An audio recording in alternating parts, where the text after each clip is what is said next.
السلام علیکم Matiullah Jan M J TV وی۔ پارلیمنٹ بالادست ہے پاکستان میں، مگر جو کچھ پارلیمنٹ میں پاکستان کی عوام نے گزشتہ چند دنوں میں دیکھا، اس سے یوں لگ رہا تھا کہ پارلیمنٹ بالادست تو نہیں مگر پارلیمنٹیرین ایک دوسرے سے دست و گریباں ضرور ہیں۔ یہ شاید کوئی نئی بات نہیں ہے بہت سے سیاستدانوں کے لیے اور پاکستان کے عوام کے لیے، کیونکہ پہلے بھی پارلیمنٹ میں بہت کچھ اس طرح کے ہنگامے ہوتے رہے ہیں۔ ایک وہ وقت تھا کہ جب کرسیاں چل جاتی تھی، مگر اب کی بار کیونکہ پارلیمنٹ میں بڑی کرسیاں رکھ دی گئی ہیں جن کو اٹھانا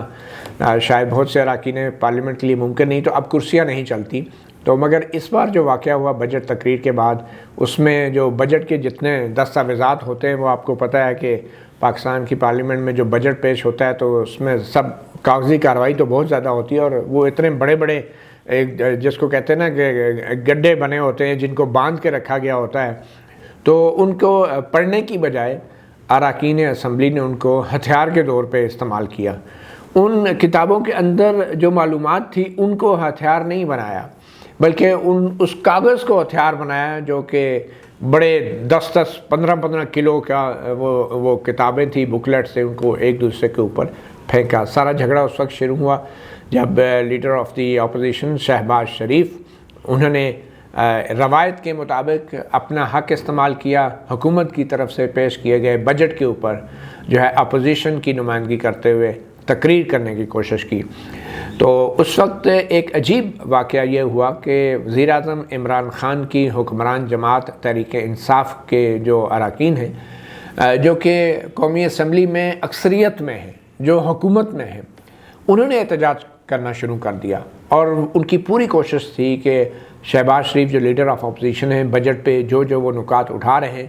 ان کی تقریر کو نہ تو یہ کہ اسمبلی میں سنا جائے بلکہ پوری دنیا میں کہیں نہ سنا جائے، اور وہ باقاعدہ طور پہ وہ جو سیٹیاں لے کر آئے ہوئے تھے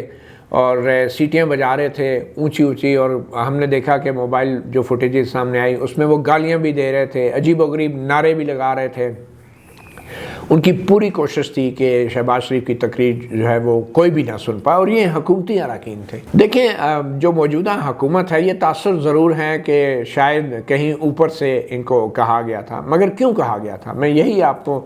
بتانا چاہ رہا ہوں کہ یہ حکومت، وزیر اعظم عمران خان کی حکومت اور ان کی جو جماعت ہے، یہ اچانک ہی عدم تحفظ کا شکار ہو گئی ہے۔ یہ اپنے آپ کو انسیکیور محسوس کرنا شروع ہو گئی ہے، اور خاص کر شہباز شریف کی طرف سے وہ زیادہ عدم تحفظ کا شکار ہے۔ ایک تاثر یہ مل رہا ہے کہ شاید شہباز شریف جو ہیں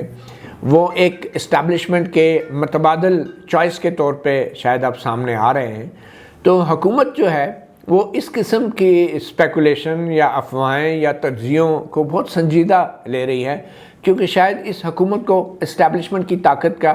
پورا اندازہ ہے۔ اسی لیے شہباز شریف کی تقریر کو روکنا اور ان کی بات کو لوگوں تک نہ پہنچنے دینا، یہ حکمران جماعت کا ایک ٹارگٹ تھا جو بظاہر انہوں نے ابھی تک اچیو کیا ہے، اور 3 دن سے شہباز شریف اپنی تقریر مکمل نہیں کر سکے۔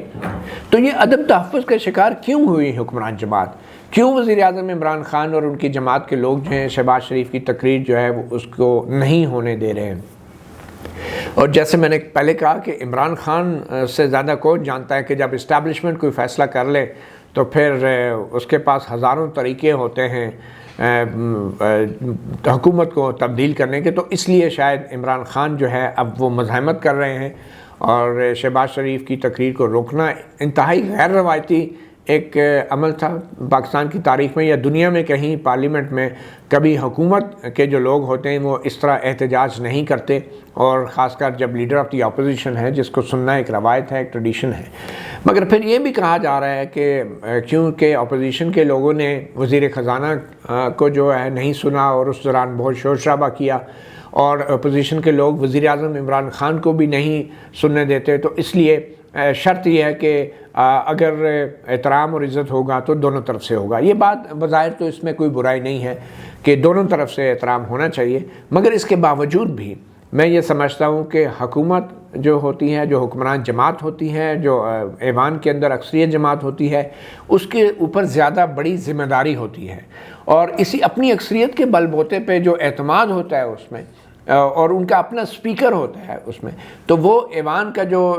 نظام ہے جو چلانے میں سب سے بڑی ذمہ داری حکمران جماعت پہ ہوتی ہے۔ اب سپیکر جو اسد کیسر ہیں ان کا تعلق بھی پی ٹی آئی سے تھا، اور اسد کیسر لگاتار وہ یہ کہتے رہے کہ بیٹھ جائے، مگر اپوزیشن جماعتوں نے تو شاید ان کی بات ماننی تھی یا نہیں ماننی تھی، حکمران جماعت نے بھی اپنے ہی منتخب کردہ سپیکر اسد کیسر کی بات کو نہیں مانا اور اس کو مکمل طور پہ نظر انداز کیا، ڈیفائی کیا، اور یوں میں سمجھتا ہوں انہوں نے اپنے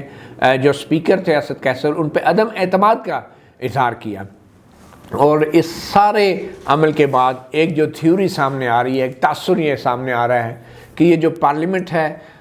اس کی بڑی بے عزتی ہوئی ہے، یہ جو سیاستدان ہیں یہ پہلے ہی بدنام تھے، اور یہ سب کچھ دیکھ کے لوگ کہیں گے یار یہ سیاستدان کیسے ہیں، یہ سارے ہی ایسے ہیں،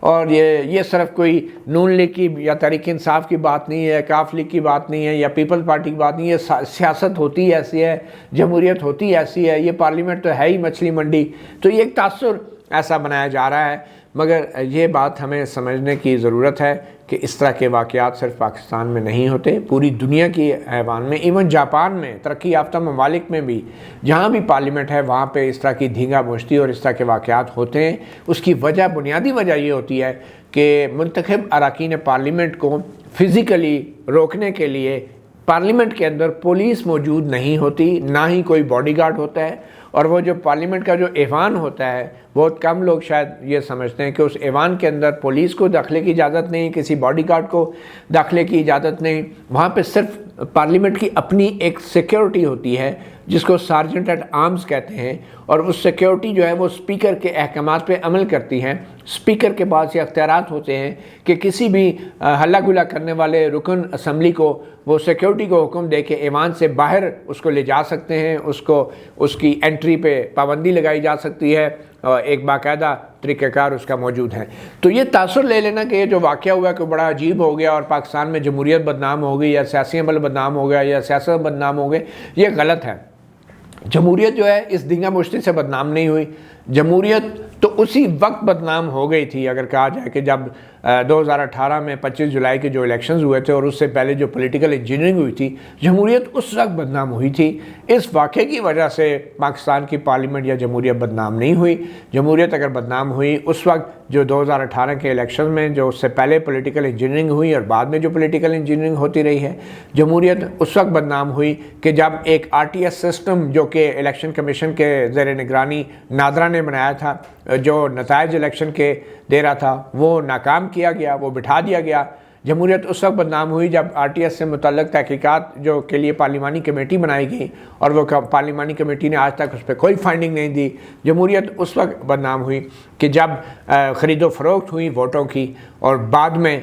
جو ہے جس طریقے سے ہم نے دیکھا ڈسکا میں جو الیکشنز ہوئے اور 20 پریزائڈنگ افسر اغوا ہوئے اور الیکشن کمیشن آج تک اس کی انکوائری رپورٹ سامنے نہیں لا سکا، اور جمہوریت اس وقت بدنام ہوتی ہے کہ ان تمام ناکامیوں کے باوجود RTS ہو یا ڈسکا کا معاملہ ہو، ایک نیا شوشہ حکمران جماعت کی طرف سے چھوڑا جا رہا ہے، اوورسیز پاکستانیوں کو نچوڑنے کا، ان کو ملک کرنے کا، جیسا کہ انگریزی میں کہتے ہیں کہ الیکٹرانک ووٹنگ مشین ہوگی اور اوورسیز پاکستانیوں کو ووٹ کا حق دیا جائے گا۔ تو جمہوریت اس وجہ سے بدنام ہوتی ہے۔ تو آخر میں یہی کہوں گا کہ اگر پارلیمنٹ نے اپنا تقدس بحال کرنا ہے تو ماسوا اس کے کہ فریش الیکشن پاکستان میں کرائے جائیں جس میں اسٹیبلشمنٹ کی کوئی مداخلت نہ ہو، اور اس کے نتیجے میں جو حکومت آئے تو پھر ہم اس کا جائزہ لے کے اور تجزیہ کر کے بتائیں کہ اس کے اقدامات جو ہیں وہ کتنا جمہوریت کو بدنام کرتے ہیں یا کتنا جمہوریت کے وقار میں اضافہ کرتے ہیں۔ مطیع اللہ جان MJ TV سے اتنے، اجازت دیجیے، اللہ حافظ۔